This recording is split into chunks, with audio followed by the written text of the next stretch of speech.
Welcome in to episode 14 of Not My Scene.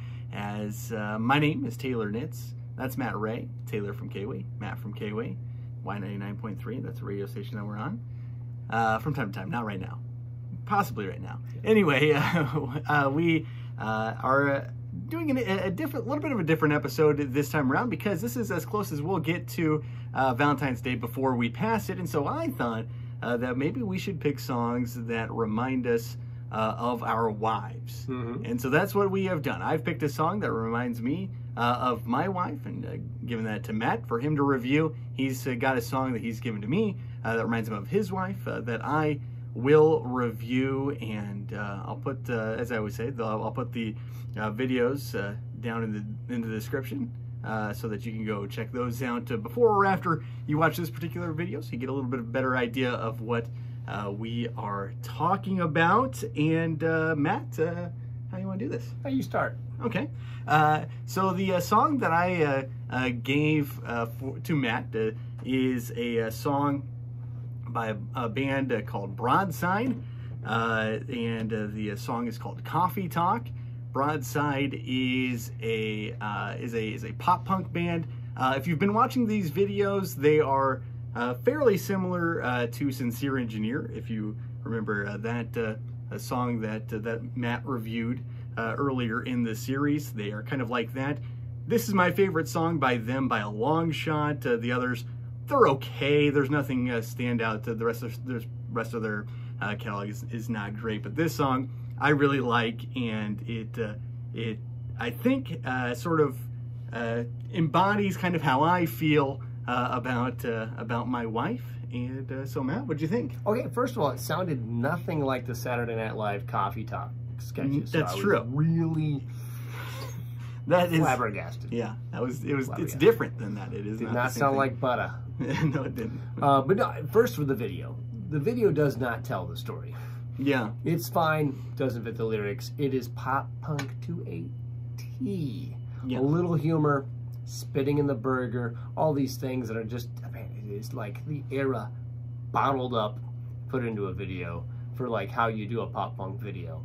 A little bit of them playing, a little bit of a goofy situation, but it's a fine video. Nothing to do with the song, so you don't need it. You don't need it. I'll go right to the lyrics because it feels like thematically this is where we want to be for this week. Yeah, lyrics are relatable in as much as they describe with that feeling you have when you were okay being by yourself until you found the best friend you didn't know that you needed. And so like that is super relatable. It's like you were fine, okay, and then you met this person, like you just have to be with them. Yeah. And not in like a sexual way, but like as a friendship way, and just that deep friendship that every good relationship has. So that was very, very relatable, and I can see why it makes you think of your wife. Yeah, yeah. My chest ignites when you speak. Miss your company long before you leave. Those are all lyrics that just like, yeah, I remember that phase, that early getting to know each other in love phase where you just, that have all those feelings. So it was a very good job of communicating the feelings, especially early on in a relationship. Not that those are gone, not the same all the time, but you have these feelings again, you kind of just like every once in a while, but that's that feeling, early relationship feeling, and so it captured it really, really well. Sound-wise, it is straight up pop punk. It sounds like every hit song in the category, and I don't mean that to be rude. It has all the sounds of that category from that. I don't know what year it is, but it sounds 07, 08. Yeah, I probably would have guessed a little bit later than that, but you might be right. I don't know. Around there. In that range. End of the aughts. Beginning of the tots, or whatever we called that last decade. The soaring guitars, riff that was fast, lively drums, and bright yet edgy vocals. I mean, it was all everything that pop punk's supposed to be. It was. The cool guitar effect I liked on the build towards the end. I really like the effect. You don't get that sort of effect stuff done in pop punk all the time, so I thought that was kind of cool. But yeah, it was an enjoyable song. It's super catchy. Yeah. Super catchy. Earmuffs, For one word. There's one word. It I gets can't, one. I can't remember if I forewarned you about You that did one. forewarn Okay, me. good. You All right. forewarned me on the earmuffs. Sometimes I don't. Sometimes I let you experience those words all on I just your gotta own. make sure the kiddos aren't around. But yeah, I mean, super relatable lyrics, and yeah, just coffee talking after you've been up all night, just hanging, talking, and having conversation, telling people all about your past. So yeah, Sure. it reminds me a lot of some of my wife and I's reaction. Waking up much tighter than I should have been because I would have gone to bed earlier, but I just wanted to spend time with this lady. Yeah. So yeah. Yeah, and I think I said this in the last video. My wife doesn't like this song. I've played it for her a couple of times. She's not into it. I tried to have it played at our wedding reception. She wasn't having it, but yeah, that's a song that makes me think most of my wife and in our relationship and whatnot. So yeah. Okay. Well, mine is a song that is lyrically make me think of my wife, but also situationally. So I had this, my sister got a record player from her ex-boyfriend, and she's got to keep it through. A long story. Great. She had the record player. She lived at my house, and I bought a record at a thrift store, John Denver's Greatest Hits, which I originally had on CD, but I'd have the record, and my wife and I would listen to that record, and she loved the song Follow Me, and it's kind of the same thing. Like, you don't want to be apart is the theme of it, and this is the song that we did our first dance to at our wedding. So yeah, getting John Denver, Follow Me is the song, and obviously, you know, your first dance, so it's gonna have a lot of meaning for you. It's a love song, and it's a lovely love song. You know, there are some love songs that they're just like too mushy, right? They're just over the top sometimes. Yeah. This isn't necessarily that. This is just it's a lovely song, and John Denver wrote it I think for his first wife, which if it's his first, it's stop following. Yeah, it's his first wife, so it didn't work out. So if you're into signs along those lines, maybe you don't pick this song, and plus it's already Matt and Christine, so you can't have it anyway. But anyway, John Denver's voice is the star of this song. There is some acoustic music behind it, obviously, to make it you know, a song, but the star is his voice. Mm-hmm. and it's, yeah, I mean, come on, it's John Denver.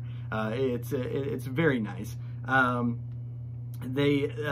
The pacing, you had mentioned this to me before, that this was the first song that you guys danced to, or your first dance was to this song, I guess I should say. And the pace of the song it feels almost a little awkward to dance to. Like, it's a little quicker than maybe you would expect. We're awkward when we dance. Well, I was gonna say, again, also, you know, your first dance is not always, you don't really care what's necessarily just playing, swaying. just hanging out. Yeah. Yeah.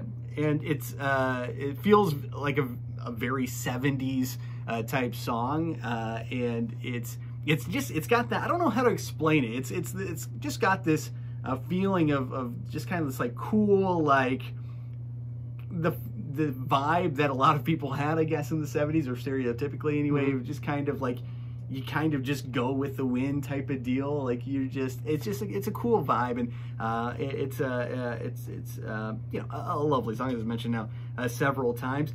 And as I've kind of alluded to already as well, it's a love song, but it's not cliche. Like, it's not necessarily an original idea either. I don't think it broke any barriers that way, but it's sitting in a very nice spot where it's neither of those things where it's you know, wild and out there. Like, you can relate to it, which is a key part of it, but it's also not, you know, cliches, things that you hear in every single love song that we've heard throughout the decades.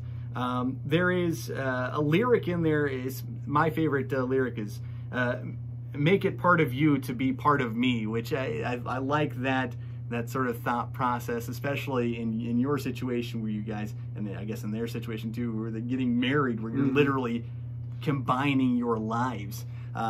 So yeah, it's a really nice song, and it's you know, it's a lovely, if you're looking for a love song, it's not a bad one. And if you're into John Denver, I mean, his voice is fantastic. He's a great singer. He's a great performer. It's probably not my favorite John Denver song, I'll be honest with you, but it's very, very good. And again, you know, his voice is the star on this song, and so if that's something you're into, I think you're probably going to be into this song. Yeah, and if your girl's name is Annie, choose Annie's song. Sure. It's a great voice, and both of us kind of had that thing of like, you were okay being alone until you met this person. Now you can't be alone. Like, it's by far the hardest thing I've ever done, to be so in love with you and so alone, as the John Denver lyric, and yours is very much the same sort of thing, and that phenomenon you had where you didn't know you needed something, and all of a sudden you're like, oh, this is all I need.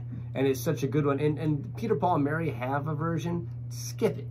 They're fine, but like, they didn't write it. Like, you just feel that John Denver means it. Yeah. That's one thing I like about it. Yeah, and another thing that's kind of interesting about both of our songs too, I think, is that obviously we both relate very strongly to these songs, but they also both kind of tackle, you know, love from being a member of a band or you know, a musician of some description, right? They're both out on the road, and there's some talk of that in both songs, of dealing with a love life in that particular situation, which of course is something that Matt and I can't relate to, but there's still enough in the song for us to relate to these songs. Christina and I were not together. We didn't live together, I think, before we got married. So like, I remember I'd stay up way too late.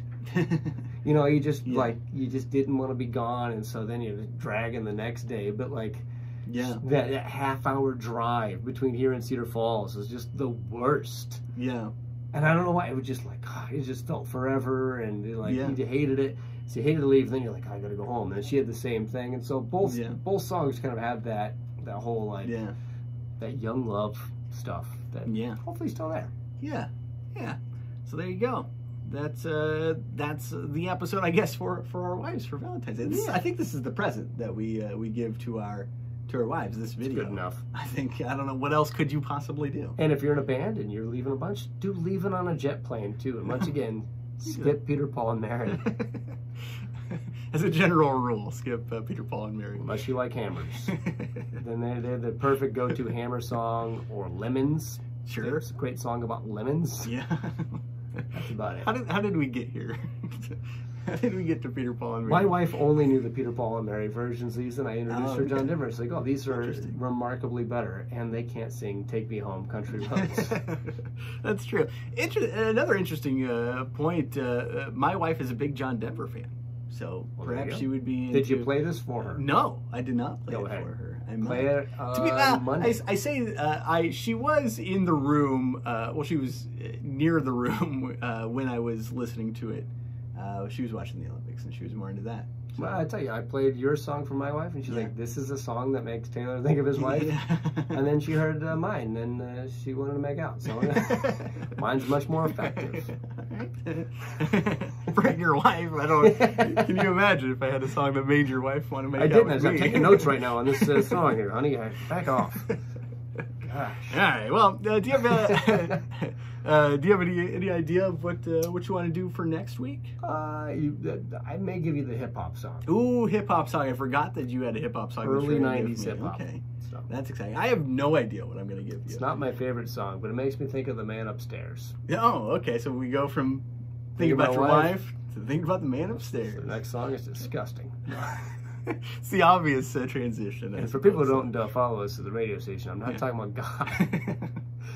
No. That's not disgusting. There's a man who lives upstairs. That's right. It's terrifying. We should stop. Okay. All right. Well, that was episode 14 then of Not My Scene. We'll have another episode for you next week. Thanks for hanging out, and thanks for checking us out. And go check out those songs that we mentioned here today as well. All right. We'll see you. He's the only one that's going to listen.